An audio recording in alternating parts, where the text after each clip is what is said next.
What's going on, people? Welcome back to the channel. KG is back for the second time today. This time I had to bring a friend with me. I had to bring somebody on for this therapy session.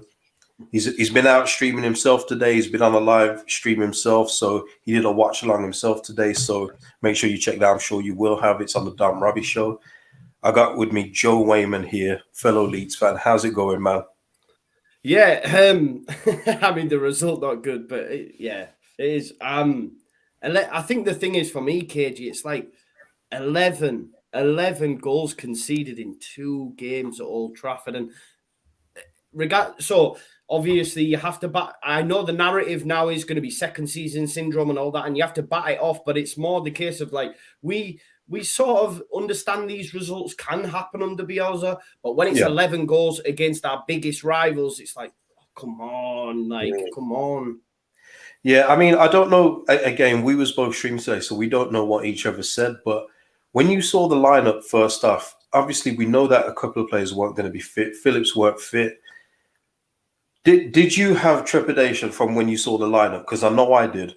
Yeah, well, I'm not going to lie, and people will be able to tell you I did a stream yesterday, and I said if Cox starts in the DM, we'll lose. Now, this isn't me hammering him and saying he's a bad player.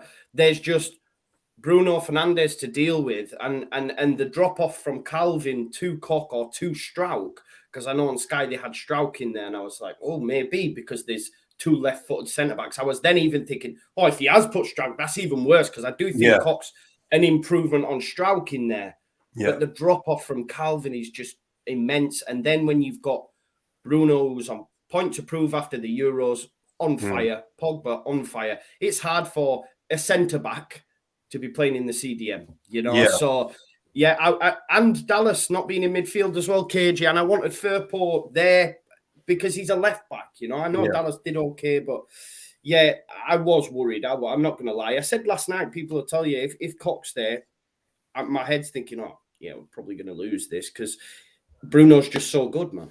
Yeah, and we saw it, didn't we? When there's no natural central defensive midfielder there, which is why, again, when we did your show on your channel, I said that someone like a Tian Coop Miners, someone of that ilk going in there is necessary because when Phillips doesn't play, there's spaces galore through that team. And when because we finished ninth last season, a lot of people just forgot about that. They forgot about just how easy it was to go through. And there was many times today where Harry Maguire was just picking up the ball, running through the half, and nearly getting to our centre backs. Like Exactly. it was that bad with the midfield in terms of the space that was just being given. Greenwood had our defence on toast. And then we'll talk about this guy, Ryan Singh, thoughts on Pogba. Pogba did an absolute masterclass today. He was pulling the strings. And for their goal, Greenwood's goal, the one that got him 2-1 ahead, I thought it was maybe bad defended by Stroke, but the pass was just Beautiful, on the yeah, money. Yeah. inch perfect. And the thing is, as well, anybody else who gets on the end of that, I'm thinking Melier's got a chance, but Greenwood can finish. And I knew as soon as it was through, I'm thinking it's in the back of the net. And I think, was it 12 minutes after we scored? We were like 3-1 down, 4-1 down. And It was 5 minutes. I remember saying because I was going nuts when Ayling got that goal. What a beautiful goal as well. Let's give Luke his credit. Yeah. Absolute beauty of a goal, screamer, amazing. But literally 5 minutes later, it's like someone punched me in the head, and I woke up 5 minutes later, and it was 3-1. I was like, "What the hell is going on?" Yeah, I just could not believe what I was seeing. It was, excellent pass. Pogba's capable of that, though. If he's allowed to play like that, he can do that. But even his first time passing to Bruno for the first goal, man, he didn't even take a touch. Bam, straight into Bruno, Yeah. So, yeah. This is what I'm saying. When you're up against, look, we know the rivalry in that, but when you're up against elite players, it's tough anyway. But when you're up against elite players who are absolutely on fire on the day, and you're basically giving them the game, then really you can't complain when they're getting 4 assists and one of them's getting a hat trick. What do you expect? That's the thing. Yeah, I mean, there's a few more comments here, but we have to, Mark Campbell, we have to realise it's the first game of the season. They're £1 billion squad, 5-1 poor result, but the season isn't over yet. I really hate when Leeds fans talk like that in terms of money spent on a squad. It's not about the money spent on a squad. It's about how the squad plays. And right now, when we're going up against those kind of teams, we don't have the depth in order to cover for our first 11. And I already said it. We need our absolute first 11 to be there and firing to at least have a chance of getting something in a game like today. So when we've got Firpo out, when we've got Phillips out, and we're having to move Robin Koch into defensive midfield, move Dallas back into left back, we're already behind the 8 ball straight away. Yeah. So all the money spent, it doesn't matter about that because we beat Man City with a 10 men last year. In that case, that shouldn't happen, but it does. It's all about how you prepare, in my eyes, anyway. And Joe, I just want to get your thoughts on the Let me just scroll back up. Someone said Tyler and Costa, but there was somebody else that said another player, and it's worth talking about. Here we go. Nicholas Griffin. Rodrigo can't do the midfield work. I thought it was a different MF work. Yeah, required, unfortunately. And I've seen a few of my people talking about Rodrigo today, and it's hard to defend him. And it's one of those where last season he did have injuries, he did go down with COVID and everything else like that, but he was anonymous for the first 45 minutes and he got subbed off, obviously. But what's your take, man? See, I obviously on the way back, I made some notes for my preview, and I'm not saying, and this is where my head at is like, I'm not saying he's a bad player. I'm not saying I don't want him to do well, but I don't think he's the right fit for Leeds United and Bielsa. I hear that. Do you see what I'm saying? So, like, I know the guys at All Stats that we say it all the time, and I've never really beyond that. And they say, look, it just for me, KG just doesn't suit what we need. Do you know what I mean? What we require? Because I know Tyler's a drop off in terms of quality, but Tyler will give you full of running. You know, he was busy. He came on. Look, I think it wasn't a penalty for me. That's the change in the VAR. But that's the change in the VAR. If VAR's last it's a penalty, but this was irrelevant anyway. His touch was so poor. His touch shouldn't have gone that far to give him a chance. But what I think it's true, though. It is. I think Rodrigo is just not the right fit unless you play him in the 9. But then what does Bamford do? Do you know what I mean? Bamford's the main man for Leeds United. So I do think we need something else in there because, like I say, it's too easy. It's okay when you're going up against maybe lesser opposition. But in these big games, like you said, there was no midfield, KG. There wasn't. No. They were just going through our midfield at will. Usually people have to work down the sides, work down the wings. Yeah. No, nothing. And another thing I noticed as well, Joe, I don't know if you picked up on it too, is that Meslier was playing the ball long a lot. And that's how their first goal came about, actually. It was another one where we're not going to win that ball in the air. You're asking our defenders to go up against Lindelof, Maguire, and Wan-Bissaka in the air. It's not happening. And the ball just kept on bouncing back and back into our area. Did you notice that at all today? Yeah, the first goal, I know came from Melior's kick. I even think the Fred goal, I'm a bit like, it was straight down the middle. Maybe Meslier should do better. I mean, Fred shouldn't be scoring full stop, but no, he shouldn't. No. The thing is, we were hammering. I was hammering. This is the thing; it always comes back to bite you. I was hammering him. Obviously, Neeks was waxing lyrical on Pogba, and then obviously when Ayling scored, he ran off Pogba, and I'm going, where's Pogba? And then he ends up getting 4 assists. Do you know what I mean? So I should know I don't know. Just not great all round, was it, mate? We were just talking off air, there's no one really you can say. At least, this is mad, right? But with that 6-2, I remember doing the video after saying, look, we were gutless, because I was more frustrated that we'd lost the game. And people rightly so said to me, well, no, actually, we played really well. But this one, no. They were, and what I can't understand is Bielsa was saying in the post-match, he thinks we did better this time around. He thinks Koch had a good game. And I'm like, look, Cock for me didn't have a good game. For No. me personally, and these sort of performances. I'm not having a go at Bielsa here, but these sort of performances, and I think maybe not everyone has elite mentality. That could affect someone. That could affect someone. Do you know what I mean? Maybe I'm overthinking it, but I don't think he was great in there today. No, and there was a few times where Robin Cock was doing some really wayward tackles, and Greenwood was just going around him like he wasn't there. It happened so many times. Greenwood had the beating of him, and Dominic Martin there on the screen makes a great point, and it can't be stressed enough. Llorente is our best centre back. Yeah, there's no doubt about it. In my opinion, anyway, he is our best centre back when fit, and unfortunately, that when fit is becoming an often said thing, isn't it? But yeah, and do you know what as well, KG? I really, really, really love Strauch, and people say he should be number one above Cooper and stuff like that. But I think he struggled today as well. I think Strauch struggled today as well. Yeah, it's maybe because he was playing on the right hand side. I don't know, but yeah, I mean the thing is, quite a few of them struggle. It's so hard to not think of who didn't. I mean, we even said as well, Jack Harrison. There was a ball that he usually just cushions out the air, just beautiful, and then goes on a run. He went out of play, and it was just so unlike Jack Harrison. It was Rafinha again as well. Rafinha was poor, and normally this is the game that he would thrive on, you know, up against his friend as well in Bruno Fernandes. We were just, I'm not for 1 second saying that Calvin wins us the game, but there is a difference. There is a difference. Huge difference.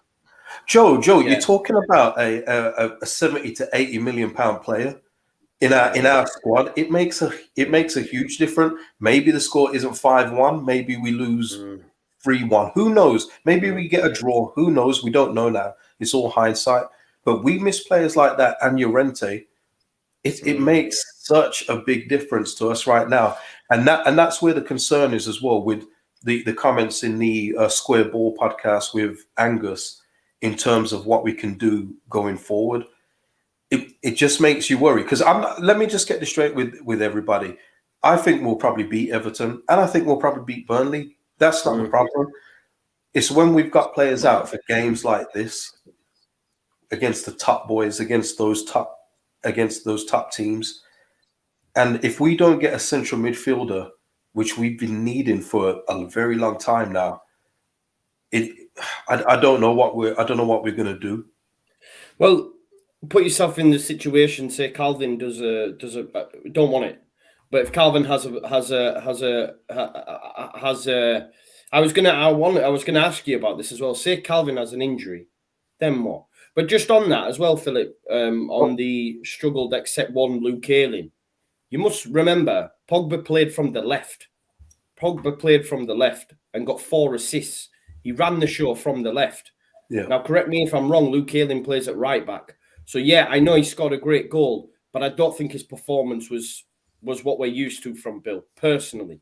Yeah, I hear that as well. It's that whole thing of when you score the goal, you're the man of the match, and it kind of gets forgotten with everything else if you haven't done much. But I know what Philip was trying to say, but again, I think the goal kind of made you forget that Pogba was on the left. He was operating on the left-hand side today, and that's all on Luke Ayling's side. So as good as Luke Ayling's goal was, all the defense today, it's not just Luke, it's everybody who had an absolute stinker. There wasn't much going on there. I don't know what it was as well. Meslier, you know, there was warning signs before. Though, do you remember when Rafinha passed the ball back to Strauch on the right, as you say, right-hand side of the defense, where Strauch is probably not as comfortable, and Strauch gets a foot on it, and it goes off Greenwood and almost loops over Meslier. There was warning signs from. Well, there was the Pogba chance as well with the step over and the left foot, and I'm thinking, well, he's got to score that. I thought he had scored, to be honest, you know. So there was. You're right, mate. Yeah, there were so many warning signs. Joe, going on to our changes, you know, I was doing the watch along, and I'm seeing Sancho and Martial warming up. I'm thinking, oh Lord, here we go, and then I see us with Helder Costa. And a bit later, Tyler Roberts. Now, Tyler Roberts, I'll give him his due. He made a really nice reverse pass for Rafinha. And again, another day, Rafinha is probably burying that shot. Bottom corner, no questions asked, yeah? But when you see Helder Costa coming on, to try and rescue again. Wait, hold on. No. Wait.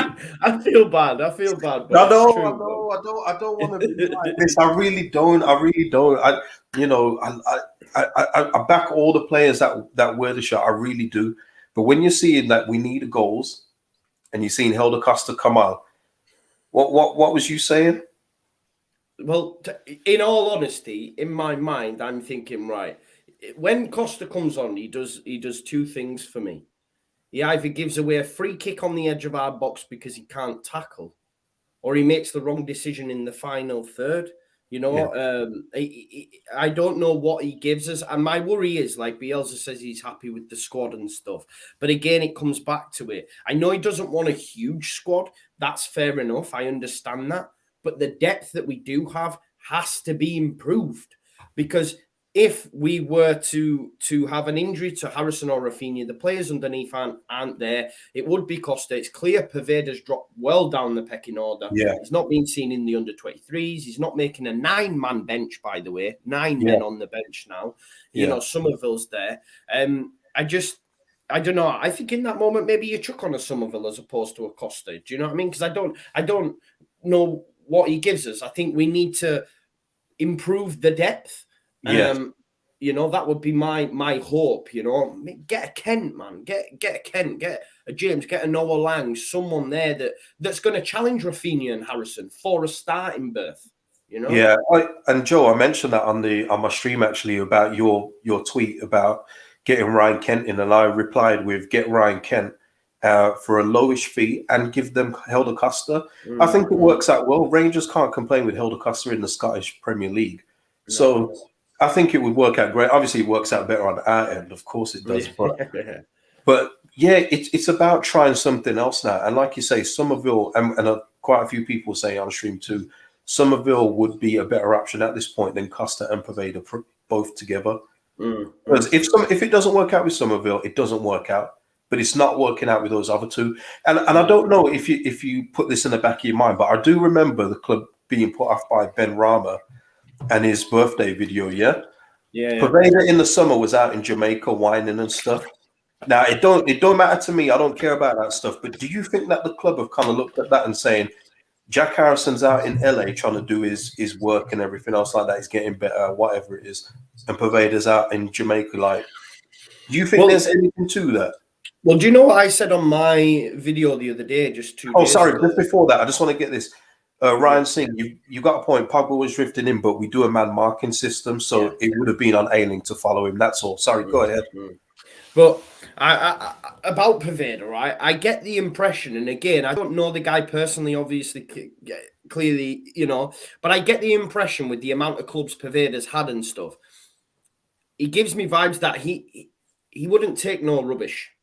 So if things aren't going his way at a club, i.e. he's not getting starts, he's not getting this, he's not getting that, then I feel that there could be maybe a little bit of a standoff between him and coach. And I'm only surmising. I'm only, you know, getting it's all speculation. All opinions, yeah. But where is he? Where is he? So something's happening. We know when things happen, you know, Bielsa has no time for none of that. I don't know, but like you said, it could be the summer. It could be something behind the scenes that we're not aware of. Maybe he's just dropped off, but he's clearly let's get Michael in. I've seen a few of his comments, Training FM. He's been saying we're being too harsh. Man United have spent a lot of money. He's just put a comment in, so he clearly wants us to discuss his point. Right, hold on. Okay. All right, super chat from Training FM. Is that his name, Michael? Yeah. Michael, yeah, Michael. Right, Michael. Yeah, he's saying I think it's a bit of a overreact. It's one game, guys, and Bielsa we trust. I have no worries. And you know what? I don't have any worries long term either, Michael. This is what we're trying to say though. Yeah. It is one game, and like I've said earlier, I do think that we'll probably go and beat Everton, and I think we'll beat Burnley too. But what it is it's the fact that we've started the season without one of our best players and our starting left back, and we've had to juggle the whole pack again. And we've seen already last season, no matter what stats people will tell you, it doesn't work long term, and it was definitely not going to work against a Bruno Fernandes, Greenwood, Pogba. Going forward team, it was never going to work today. So we were kind of behind already. That's all we're saying. It's just so disappointed as well, Michael. Again, thanks for the super chat. It's so disappointing that we've done this again in terms of going to Old Trafford and lost by 4 goals again. 11 to 3 in 2 games, Michael. It's like, okay, last season, but let's not make this a regular occurrence going there, of all places, and getting hammered the way that we have. Yeah, and like Joe said, I think that's what hurts the most, because I know too many Man United fans as well. So you just have to eat it more. It's the rivalry and everything else like that. You just want something else to occur and make it a tighter game. I think it was like if you remember right, Joe, it was like the first 8 minutes of the game, they were just passing the ball around and going through at will, weren't they? Yeah. We were nowhere really. I think, look, and like you say, even in the final third, we were poor. I think, obviously Rodrigo had that header, maybe him and Bamford, a little bit of miscommunication on that one as well. But I'm look, I get it. I'm not overreacting. I know we'll be fine. I've said this, we as Leeds fans now, and I say everyone in the chat, you will have to deal with the rhetoric of second season syndrome till next Saturday. If for whatever reason we lost to Everton, you're going to hear it again. So just prepare yourself for that. I know I'm going to have to bat that off all the time, and that's going to do my head in. Like we've had to bat off Bielsa burnout, it'll be second season syndrome. So that's more the frustrating thing for me. And it's the manner in which we've lost. Come on. We went to Old Trafford, we got beat 6-2. We play them at our place, it's 0-0. Everyone's going, even Man United fans were saying, it won't be a game like last time. It's going to be tough. It's going to be tight. We got beat 5-1, and it was like last time. It could have been more. And that's the frustrating thing. I mean, we're allowed to not want to accept that as Leeds United fans. I'm no way having a go at Bielsa or anything like that. It just wasn't good enough today. And the players know that as well. The players will know that. Yeah, that's another thing that goes around on social media, where if you question anything Bielsa does or anything else like that, it means you're not supporting the club. Far from it. But the thing is, a guy like Bielsa likes to be questioned. He reads everything about what's being said about him, because he wants to know what people are thinking. He wants to know what he thinks other people thinks he can improve at. So it's not just saying, oh, Bielsa played Bamford at left back, and oh, thank you, Bielsa, we'll accept that. You can question things. It's all right. For me, he's the best manager, and it took a lot for anyone to beat David O'Leary. For me, that was the golden time for me, myself personally. He's overtaken David O'Leary in my eyes. That's a huge compliment. Trust me, because I hold that 99-2000 team in my absolute heart. So it's not, you can question some of the decisions that he makes, and when he's put in centre backs that aren't DMs in DM, it can be asked, but and I do question the comment of we were better and Koch had a good game. I think that's bugging you, isn't it? Yeah, because Koch didn't have a good game. No, the man that he was supposed to mark scored a hat-trick. And I don't think we were better than last time. At least we created a lot of chances last time. We scored 2 goals. There was more chances. This one, apart from the goal, okay, Rafinha should score. Maybe Roberts' poor touch penalty, the Rodrigo one. But for me, for the full 90 minutes, we just gave the ball away. Silly mistakes. There was one. Yeah, it just wasn't our day. I mean, we were just not quite there, not at the races, which again, it's disappointing because it's the start of the season, man. You're like, we've waited. People didn't even watch the Euros. I mean, I love the Euros, but it's like, real football's back. We come back 12:30 on a Saturday and you get beat 5-1 by your biggest rivals. Yeah. It's not good, man. It's not good. Yeah, absolutely, man. And we know that we'll be better for the Everton game. I think that's just natural. Yeah. It will be home, so Ellen Road will be bouncing. It will be absolutely electric. You can imagine. No, Mikey Moo. 99-2000 was David O'Leary. That was the year where we signed Michael Bridges for $5 million. Harry Kewell was breaking out. Ian Hart, Gary Kelly, Woodgate, Radaby, maybe Becker arrived late in that season too. Trust me on this one, it was David O'Leary. All right. Some things I just know, okay? But also on that though, we're talking about depth, Joe, and this is Gary Mel. You just mentioned Forshaw. Like, was Forshaw even an actual option today, do you think? Well, was he on the? He wasn't on the bench, yeah. Was he on the Yeah, bench? He went. yeah, Did he was he? he was on the bench, I'm telling you. I thought he just turned up with the squad. Let me give him a bit of it. Give him a bit of experience. Let me have a look. Oh, he was. He was. He Wow. was, I'm telling you, yeah. But this is the thing. I think our depth is that, and people might not agree, but I think our depth's that poor that he's gone. Well, I'm not going to use 9 players because I can't. I can only use 3. So let's just fill up the bench with a Forshaw. Yeah. There's no way Forshaw was coming on that pitch after having out. Can you imagine? Nah, he'd have been done, wouldn't he? Yeah. There's not, and that's the other thing as well. If we are really considering Forshaw as an option, if it was another club, I'd be questioning that club. I'll be honest. Yeah. A midfielder that's been out for a best 2 part of years. 2 years, Yeah. and we're expecting him to come into the Premier League and make a difference with a former hip injury, if it's even fully healed. If it was another club, I would be on them. So this is a if I speak moment. So if I speak, I will be in big trouble. Big trouble. So we just have to hope that we do get somebody in. And of course, the window's not closed until the end of the month. Yeah. Hopefully, there's something there. And Joe, I made a point on my live stream also. Do you think that Costa would still be here? Because Angus Kinnear did make a comment on the stream that there'll be clubs in the Championship, so would they be spending 5-6 million? They would be buying players. I believe that he's talking about Costa being in that bracket. Do you think so? Yeah, what I found quite interesting as well is when he said we'd knocked back bids in the tens of millions for players underneath the likes of Rafinha and Calvin, and I'd love to know who they were, who they've knocked back these bids for. But what I found strange was Costa following Valencia. That's weird. Like, why would he do that? He was linked with Valencia. He follows them on Instagram. All of a sudden, that's weird. I think. Do we wait to see if we can get someone in late in the window to move him on?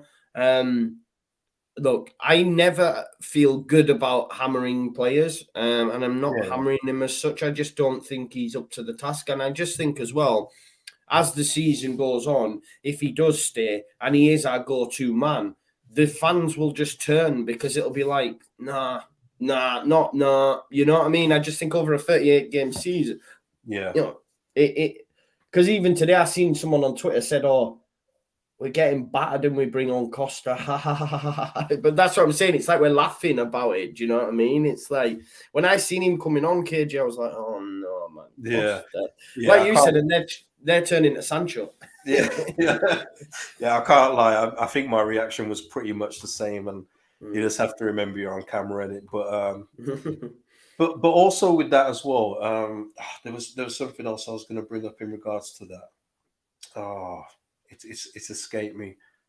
It's escaped me. But it goes back to a point I made on your channel again, having to call back to it. But remember when I told you about they could be good players, where the Costa, Roberts, Pervader, Click. We heard now from Phil Hay, as we thought, Click was injured, wasn't he? And he actually, you know what? Actually, Mateus Click had a decent first half. He had a decent spell in the first half. He was getting into those advanced positions that Mateus Click used to get into. Yeah. So that's a promising thing for me going forward. But again, Mateus Click, maybe Rodrigo now, maybe he's stepping into that territory of he could be good if, he could be good if. We're starting to see that there's a few of these players now that are starting to creep into that category, and that's kind of worrying. And it makes me think as well, when people are on Twitter and everything else saying we're going to get Europe. How do we get into Europe with so many maybes in the team? Yeah, no, it's not. Look, I get it. Like, I get the hope was for Europe. especially on the back end of last season's performances, the running that we had. He was fantastic. However, the reality is the club ain't ready for that yet. Because if they were ready for that, they'd have done what Villa's done, who, by the way, got beat today. It just shows you, but listen, over the course of the season, they'll be good because, like I say, it takes a while to bed everyone in. But I think the club have shown us, and this is no slant on them. I'm not having a go at the club. It's the best place it's ever been since forever. But I'm just saying, like, the money's not there for them to splurge because they would have to. Maybe, I think Phil Heard said before, if they consolidate, have another good season, then he would expect another similar window to what we had the year before. We can't do that every year, but I think it's clear that Bielsa and Orta, and they've had the meeting, they said, look, we can have another season like we've had. Are you happy with... Bielsa's clearly happy with what he's got because he wouldn't have signed on the dotted line. They've given him everything he's asked for in terms of training, pitches, four-patch, all this stuff. He even said world elite coaches would be happy with this club the way it's run. Like, he said that in his presser. He wouldn't tell no lies. He's not that kind of guy, you know. He's not just keeping up appearances. He's not a yes man, you know. Bielsa would just go. So he's clearly happy. Yeah, he's clearly happy with what he's got. So look, maybe it changes after this today. Like, maybe Bielsa got, look, I definitely do need this midfielder. And I think the club will get O'Brien done. I think we'd like to see more. Clearly, O'Brien not in their squad today. I still don't know if it's COVID layoff or if he's trying to push through a move. But again, even O'Brien, look, I think he will be great under Bielsa. But again, we probably all expected a little bit more. But we know where we're at. Another season, 9th, mid-table. We may even drop to 12th, 13th. That's the reality, in and around there. And then we go again. Yeah. Oh man, oh my days! It's 7:30. We was only gonna do a quick half an hour therapy session, man. You see, talking's good, man. It just eases the pain just a little bit more. It's helped me out a bit. I hope it's helped Joe out as well. Yeah, man. Listen, people, like the stream, subscribe to the channel, subscribe to Joe's channel if you already haven't. You know, is there anything else that you've got coming up, Joe? My reaction will be out in the morning, mate, and then, like I say, it'll just be the daily leads while this transfer merry-go-round continues. You know what? We need to talk about that. How do you get the oomph to do that every day? Just knowing that we're not getting these players. I don't know. Do you know? Do you know what it is? Like football pitch central in Argentina will link us to a player, and all of a sudden you've got to talk about it. It's like, I don't know how you do it, man. You got more patience than I do. I just know that. The thing is, there is so many players that we're linked to that I don't even speak about because I know it's BS. There's Omar Colley from Sampdoria, centre-back. We are not in for a centre-back. Leeds United do not need a centre-back, will not be after a centre-back. And I keep seeing him linked, and I'm going, I'm not even touching on that. What's the point, you know? So to be fair, Mark, no, I am not, man. What are you talking about? I am. I'll take that. I'll take it. If you don't want to take it, I will. Yeah. Look, I'm waiting to start university in September. I'm at home. I love talking about football. I love talking about Leeds. So why not, man? Why not? Just do it. Yeah, man. You're honestly, you're a better man than me. I just could not imagine loading this thing up, yeah, and saying, "Oh, we've been linked with Leo Messi on a free. If we can rearrange the finances, then it is a deal that could be done." Like, you're a better man than I am, Joe. Send them Robertson Costa. Robertson Costa, man. They'll take that, won't they? Robertson Costa. Oh man, yeah, man. I'm so glad you was able to hop on though, and big shout out to Joe for doing this because he literally just got off a train back from London. So, of course, big shout out to Joe every time, and shout out to everyone else in the chat. Of course, leave your comments as well about your thoughts on the game.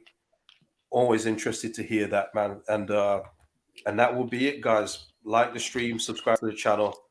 Love you guys. Thank you, Joe.